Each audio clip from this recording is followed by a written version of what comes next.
why on earth are religious groups so concerned about this? Have you ever wondered that? Well, the answer is that they really weren't until 1978. Did you know this?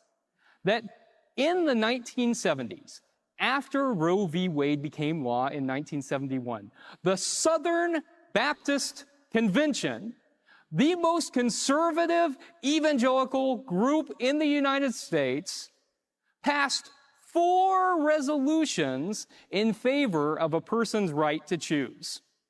Did you know this? In the 1970s, the Southern Baptist Convention was in favor of a person's right to choose. Here's what happened.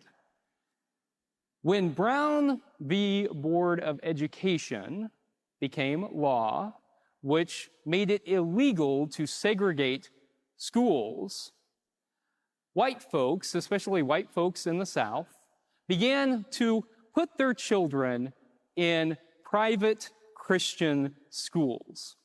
They were called segregation academies.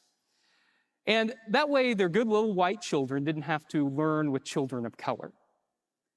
These were religious organizations with a 501c3 status. Eventually, that was ruled unconstitutional under the Nixon administration, and any school that was doing this would lose its 501c3 status. Now, there was this guy, his name was Paul Weyrich. You ever heard of him?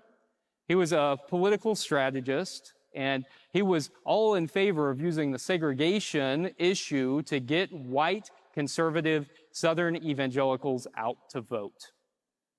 When it turned out that segregation could no longer be the issue to get those folks out to vote, he started looking for another issue. And he tried several, but in 1978, he came up with this plan to try the issue of abortion.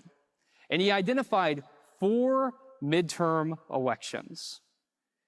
And he sent people out with pamphlets about abortion to pamphlet church parking lots.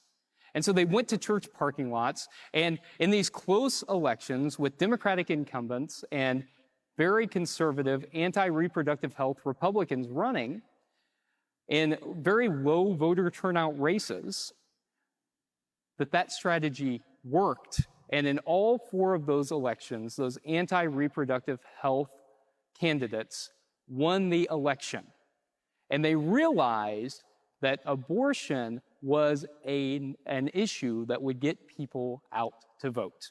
It would galvanize that Southern, conservative, white, evangelical base. And so they really latched on to that. Jerry Falwell, by his own admission, didn't preach about abortion for years after Roe v. Wade became law.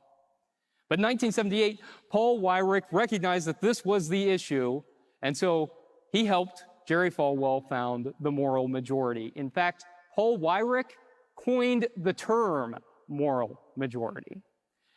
And that became the issue to get people out to vote at the polls. What's abortion really about? It's really about racism. That's what it's about.